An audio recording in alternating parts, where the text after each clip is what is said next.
नमस्कार मित्रों, अपने चैनल में सभी श्रोताओं का स्वागत करता हूं। कहानी और नाटकों के इस श्रृंखला में इस अंक में प्रस्तुत है भारतेंद्र हरिश्चंद्र जी की लिखी एक नाटिका या नाटक, जो बहुत सूक्ष्म में एक सामाजिक और राजनीतिक परिवेश पर तीखे कटाक्ष व्यक्त करता है। इस नाटक का शीर्षक है अंधेर नगरी। अंधेर नगरी नाटक की पटकथा एक निकम्मे राजा के रजवाड़े और उसके राजकाज की व्यवस्था पर आधारित प्रस्तुत है। भारतेंद्र हरिश्चंद्र जी द्वारा रचित नाटक अंधेर नगरी।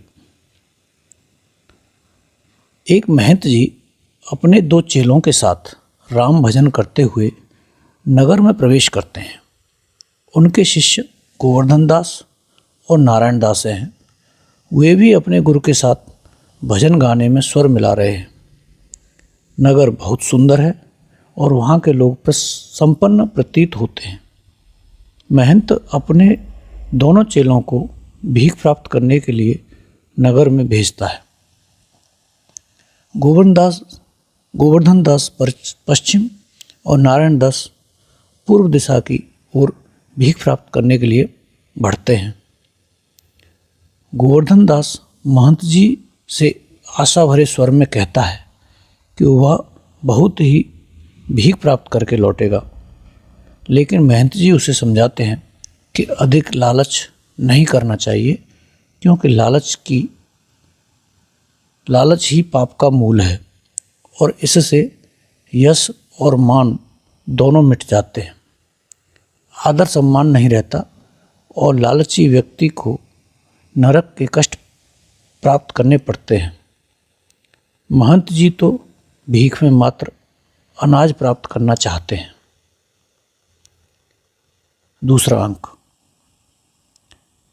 लेखक ने दूसरे अंक में बाजार का वर्णन किया है, जहां तरह तरह का माल बेचने वाले अपने अपने ढंग से ग्राहकों को अपनी ओर आकृष्ट कर रहे हैं। कबाब वाला अपने द्वारा बनाए गए कबाबों की अतिशयोक्तिपूर्ण प्रशंसा करता है।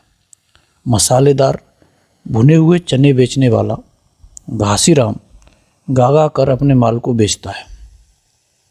उसकी झोली ही उसकी दुकान है।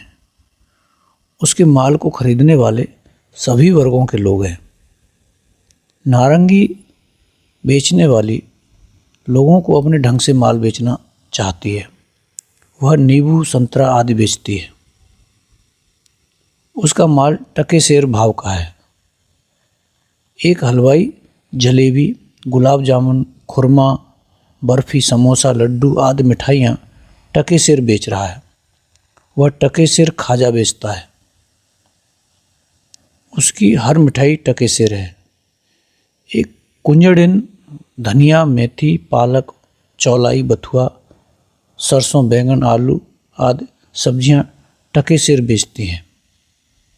एक मुगल अखरोट, पिस्ता, मुनक्का, किशमिश, आलू बुखारा, नाशपाती आदि टके सिर बेचता है और वह मानता है कि भारतीय लोग दुबले पतले और कमज़ोर हैं, जबकि उसके देशवासी शक्तिशाली और सुदृढ़ हैं।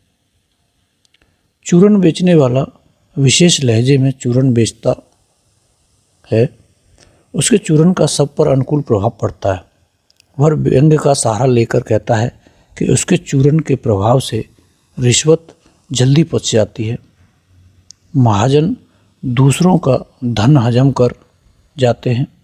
पुलिसकर्मी कानून को हजम कर जाते हैं और अंग्रेज तो सारे देश को ही हजम कर गए हैं। मछली बेचने वाले टके सिर मछली बेच रहे हैं, तो धर्म का ठेकेदार ब्राह्मण धर्म का ही टके सिर के भाव से व्यापार कर रहा है। एक बनिया भी अपना माल बेच रहा है। आटा, दाल, नमक, घी, मसाला, चावल आदि सब सामान टके सिर बेच रहा है। गोवर्धन दास सब लोगों से उनके माल का भाव बार बार पूछता है और सबका भाव टके सिर जानकर आश्चर्यचकित रह जाता है। उसे उन्हीं से मालूम होता है कि उस नगर का नाम अंधेर नगरी है और वहाँ का राजा चौपट है। गोवर्धन दास ने अब तक भीख में 7 पैसे प्राप्त किए थे, इसलिए वह हलवाई के से 3.5 सेर मिठाई खरीद लेता है ताकि वह अपने गुरु के साथ मिलकर उसे खा सके। तीसरा अंक। भिक्षा प्राप्ति के पश्चात महंत जी, नारायण दास और गोवर्धन दास जंगल में परस्पर मिलते हैं। महंत जी और नारायण दास तो राम भजों का गायन करते हैं, लेकिन गोवर्धन दास अंधेर नगरी से प्रभावित होकर उसी का गायन करता है। महंत जी गोवर्धन दास की भारी गठरी देखकर पूछते हैं कि उस गठरी में क्या है, तो वह बतलाता है कि उसमें 3.5 सेर मिठाई है जो उसे भीख में प्राप्त 7 पैसों में टके सिर के हिसाब से खरीदी है। उसके गुरु इस बात पर विश्वास नहीं करते कि मिठाई इतने सस्ते दाम पर मिल सकती है, तो चेला उन्हें कहता है, अंधेर नगरी चौपट राजा, टके सिर भाजी टके सिर खैजा। चेले की बात सुनकर गुरुजी उसे सलाह देते हैं कि उस नगरी में रहना उचित नहीं जहाँ टके सिर भाजी टके सिर खाजा मिलता हो, जहाँ हर सफ़ेद वस्तु को समान महत्व का माना जाता हो, वह जगह रहने के लिए उचित नहीं है। कपास और कपूर दोनों ही सफ़ेद हैं, लेकिन दोनों के गुणों में बहुत अंतर है। वहाँ गुनी अवगुनी में पहचान नहीं, वह जगह खतरे से खाली नहीं है। कौआ और कोयल दोनों ही काले हैं, लेकिन दोनों के गुणों में बहुत अंतर है। लाल रंग कड़वा फल इंद्रायण और अनार देखने में चाहे एक से हों, लेकिन उन्हें पहचानने का विवेक तो मानव में होना चाहिए। जहाँ इतना सा भी विवेक लोगों में नहीं है, वह स्थान रहने योग्य नहीं है, चाहे वह कितना भी धन धान्य और संपन्नता से पूर्ण क्यों न हो। ऐसी जगह चाहे 1000 मन मिठाई मुफ्त में मिलती हो तो भी वहाँ नहीं रहना चाहिए। गुरुजी की यह बात गोवर्धन दास को पसंद नहीं आती, क्योंकि उसके वहाँ सुखी सुख अनुभव होता है। गुरुजी अपने दूसरे चेले नारायण दास के साथ वहाँ से उसी क्षण चले जाते हैं, लेकिन गोवर्धन दास वहीं रुक जाता है। जाते समय गुरुजी उसे कहते हैं, यदि कभी कठिनाई आए तो वह उन्हें याद करे ताकि वे उसकी सहायता कर सकें। चौथा अंक। राज्यसभा में राजा, मंत्री, नौकर आदि सभी अपने अपने स्थान पर विराजमान हैं। राजा नशे में है और उसका सेवक उसे और अधिक शराब पिलाता है। राजा मूर्ख है और सेवक को अकारण सजा देना चाहता है, जो मंत्री की सजगता से बच जाता है। मंत्री उसकी जी हजूरी करने वाला है। दरबार में उपस्थित सभी लोग मूर्ख हैं, लेकिन राजा तो सबसे बढ़कर मूर्ख है। वह अविवेकी और नीच है, वह बुद्धिहीन और डरपोक है। उसी समय एक व्यक्ति दरबार में यह शिकायत लेकर उपस्थित होता है कि कल्लू बनिया की दीवार गिर जाने से उसकी बकरी उसके नीचे कुचल कर मर गई, इसलिए उसे न्याय मिलना चाहिए और अपराधी को दंड मिलना चाहिए।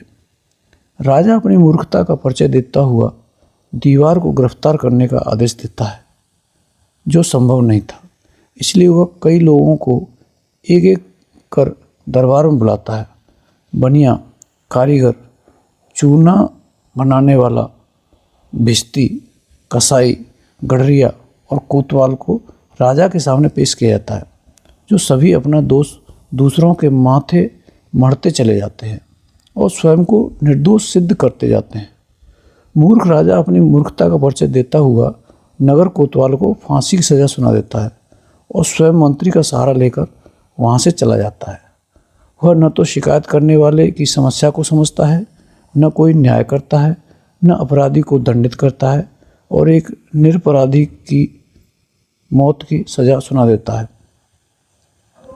5वां अंक, गोवर्धन दास टके सिर के भाव मिठाई खा खा कर बहुत मोटा हो गया है। वह आनंद से जीवन व्यतीत करता हुआ अपने में मस्त है। खाना पीना सोना और गाना ही उसका काम है। वह गाना गाते हुए उस राज्य की अव्यवस्था का वर्णन करता है कि वहाँ ऊंचे नीचे सभी लोग एक ही तरह के हैं। सब लोग विवेक शून्य हैं, वे बुद्धि से रहित हैं। पापी और पुण्यात्मा में कोई अंतर नहीं है। पाप पुण्य में वहाँ कोई भेद नहीं है। मूर्ख राजा के प्रति लोगों में अंधभक्ति है। वह जो कुछ भी कहता है करता है वह ठीक ही माना जाता है। राजा ही ईश्वर का अवतार है। उन लोगों का मानना है कि राजा अन्याय कर ही नहीं सकता। सारे देश में अन्याय का बोलबाला है। राजा के कर्मचारी बुरे आचरण वाले हैं। वे तड़क भड़क से रहते हैं। वे जनता पर मनचाहा अत्याचार करते हैं, लेकिन राजा उन्हें कुछ नहीं कहता और प्रजा कुछ कह नहीं सकती। वे मनमानी करते हैं कि जिस कारण सारे राज्य में आतंक सा छाया रहता है। जाति पाति का कोई महत्व नहीं है और गाय बकरी को एक ही समान माना जाता है। जो सच बोलता है उसे जूते खाने पड़ते हैं और जो झूठा है वह पदवियां प्राप्त करता है। सबको एक ही लाठी से हाँका जाता है। विवेकहीनता यहाँ तक पहुँच गई है कि वेश्या और पत्नी को समान माना जाता है। उनमें कोई अंतर नहीं है। सर्वत्र धोखेबाज और कपटी लोगों का ही वर्चस्व बना हुआ है। इतना होने पर भी गोवर्धन दास प्रसन्न है, क्योंकि उसे खूब खाने को मिलता है। उसे लगता है कि उसने गुरुजी के साथ न जाकर बहुत अच्छा ही किया। तभी 4 सिपाही उसे आकर पकड़ लेते हैं और कहते हैं कि उसे फांसी के फंदे पर लटकाया जाएगा। वे उसे बतलाते हैं कि कोतवाल की फांसी की सज़ा दी गई थी, लेकिन फंदा बड़े आकार का बन गया है और उसमें कोतवाल की गर्दन पूरी नहीं आती, क्योंकि वह शरीर का पतला है। तुम मोटे हो इसलिए तुम्हारी गर्दन उसमें पूरी आ जाएगी। और वैसे भी इस राज्य में साधु महात्माओं की ही सबसे बड़ी दयनीय अवस्था है। राजा के न्याय के डर से नगर में कोई मोटा होता ही नहीं, इसलिए फांसी के फंदे में उसी की ही गर्दन डाली जाएगी। स्वयं को असहाय पाकर गोवर्धन दास अपने गुरुजी को सहायता के लिए चिल्लाता है, रोता है, विलाप करता है, लेकिन चारों सिपाही उसे बलपूर्वक पकड़कर ले जाते हैं। सिपाही गोवर्धन 6वां अंक, सिपाही ही गोवर्धन दास को पकड़कर शमशान ले जाते हैं ताकि उसे फांसी पर लटकाया जा सके। वह रोता चिल्लाता है, विनय अनुनय करता है, लेकिन सिपाही उसे नहीं छोड़ते। तभी उसके गुरुजी अपने चेले नारायण दास के साथ वहाँ आते हैं और सारी बात सुनकर उसके कान में धीमे स्वर में कुछ समझाते हैं। वह उसे बतलाते हैं कि इस शुभ घड़ी में जो फांसी चढ़ेगा वह सीधा स्वर्ग जाएगा। इसलिए गुरु और चेला दोनों ही उस घड़ी मरने के लिए जिद करने लगते हैं। चेला अपने गुरु से कहता है कि वह तो सिद्ध है, इसलिए उन्हें गति अगति से कोई मतलब नहीं। गुरु चेले से इस विवाद से सिपाही हैरान होते हैं कि ये दोनों मरने के लिए विवाद क्यों कर रहे हैं। इतने में राजा, मंत्री और कोतवाल वहाँ आते हैं और गुरु से यह जानकर कि यह शुभ घड़ी है और जो कोई इस घड़ी मरेगा वह सीधा स्वर्ग जाएगा। कोतवाल और मंत्री स्वर्ग प्राप्त करने की कामना से फांसी के फंदे पर चढ़ने की जिद करते हैं, लेकिन मूर्ख राजा यह कहते हुए फांसी के फंदे तक स्वयं पहुंच जाता है कि राजा के जीवित होते हुए पहले फांसी कौन चढ़ सकता है। निस्संदेह अंधेर नगरी में लेखक ने विवेक शून्य राजा के माध्यम से तत्कालीन परिस्थितियों को ही व्यंजित नहीं किया, बल्कि उनसे प्रभावित शासक, प्रजा और सामान्य आदमी की मूल्यहीन चेतना को यथार्थ प्रकट कर दिया है। हास्य व्यंग के आधार पर अत्यंत गंभीर भावों की वाणी प्रदान करने में भारतेंदु हरिश्चंद्र पूर्ण रूप से सफल रहे हैं।